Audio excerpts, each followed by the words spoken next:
Hello, magandang araw mga idol. Araw ng Sunday. Nandito po ako ngayon sa ating ginagawang kulungan ng ating maliit na mga baboy, mga idol. Yung ginagawa ko to ay ginagawa namin ngayon, mag-flooring kasi inabutan ng ulan. Kaya humihinto kami sa pagtrabaho mga kadol, mga ka-idol. Ayan o, tinakpan ko nga mga sahig na yan, may flooring na yan mga idol, kahalo lang po yan kasi umuulan. Tingnan nyo sa labas mga ka-idol, makita naman po natin nga talagang umuulan kasi yung surface natin or ang ating ground ay tumatagos yung water, yun mga idol. So magandang araw, nandito po ako ngayon sa ating munting kulungan. Dito po kung makita nyo po ang mga trabahong native mga idol. Ito ay ang bubong to ay ginagawa ko to, pero tuwing gabi ko po itong ginagawa. Galing po ako sa ating trabaho sa farm. Pagdating dito ay ginagawa ko po ito sa gabi, bali part-time job mga ka-idol. So makita po natin ang ating native nga bubong. Bali sinadto pa po ito mga senaryo o 1960 pa yata, mga kaluluhan pa yata mga idol. Pero nakuha ko po ito nga idea dahil ito ay pinag-aralan ko po kung paano magbubong ng ganito, anahaw. Alam nyo mga idol, kung matibay yung mga anahaw ginagamit natin ay tulad nito, ang tibay. Aabot po ito ng 12 years or 15 years mga idol, lalo na kung malapit tayo sa tabi ng dagat. Ito ay mabisa or maganda talaga nga gagamitin dahil ito ay lalong tumitibay sa malapit sa tubig dagat mga idol, dahil ito ay titibay pa talaga, hindi tulad ng yero. Hindi tayo bububong ng yero mga idol kapag dito tayo sa tabi ng dagat, dahil ito ay nagtagal ng 2 taon lang po mga idol. Tulad ng bahay ko ngayon dito sa tabi ng dagat ay aabot lang po ng 2 taon. Nagkaroon na po ito ng butas dahil sa kalawang mga idol. So ang pinakamaganda, nahaw or nipa idol, ang pinakamagandang iatop dahil ibubong, dahil ito ay maganda dahil ito ay tatagal talaga ng how many years.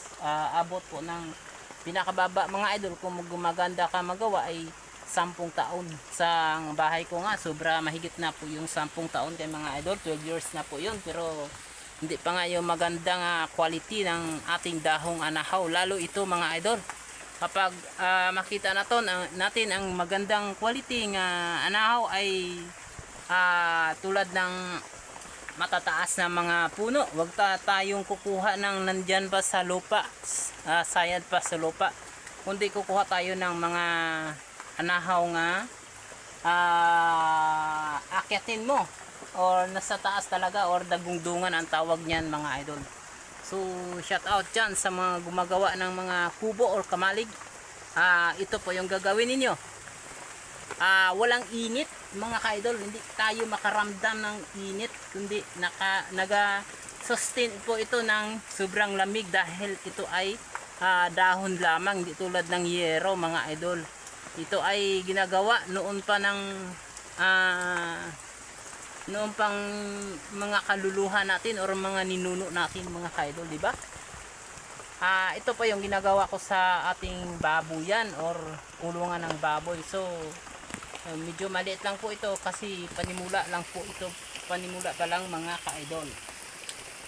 So maliit lang po ito, pero kasya na po ito ng 10 heads ng pigi or maliit hanggang litsunin mga idol. Kaya na po ito kasi ito ay 7 by 8 ba yun? Centimeter ang kataason mga idol. Ang lawak niya 6 by 7. mga idol. So medyo kasya na po ito. So, pero hindi natin medyo palakihin ang baboy, kundi tamtaman lang nga malitson mga idol. So shout out dyan sa mga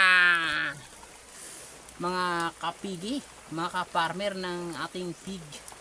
So pag anak ng aking anaying baboy ay sigurado matatapos na po ito mga ka-idol, dahil ngayon ay parang manganganak na po siya. Pero nilalaan po ito sa kanya dahil December ngayon, Desembre ay laging umuulan ang ating panahon. So kailangan natin paglaanan ng ating mga alaga. So thank you very much mga ka-idol. So tingnan nyo po, puro po ito akin lahat ng trabaho, amin to lahat. Hindi na lagyan namin ng, hindi namin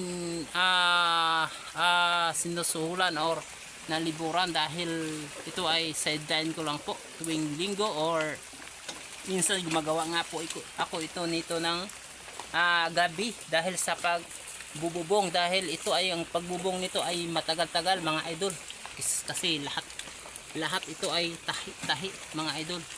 Nylon ang yung tali, o nylon ang tali natin mga idol ang ginagamit mga idol, tulad yan oh. So yun, nakita natin ang tali na yan mga idol. So maganda nga tingnan mga idol yan oh. Yun, maganda tingnan yan mga idol, kala nyo lang maganda tingnan yan. Yan makita natin mga idol oh. Maganda tingnan, di ba? Yung kahoy natin ay bilog lang.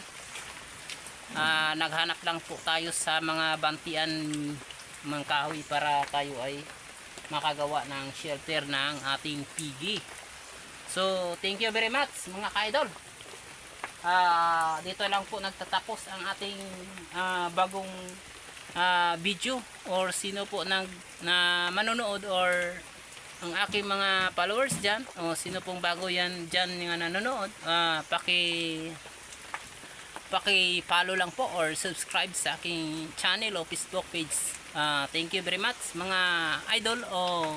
I-click lang po ninyo ang notification bell para kung tayo ay mayroong bagong video ay lagi nating makasubaybay agad, dahil ito ay naklik na ang ating notification bell. So thank you very much and God bless.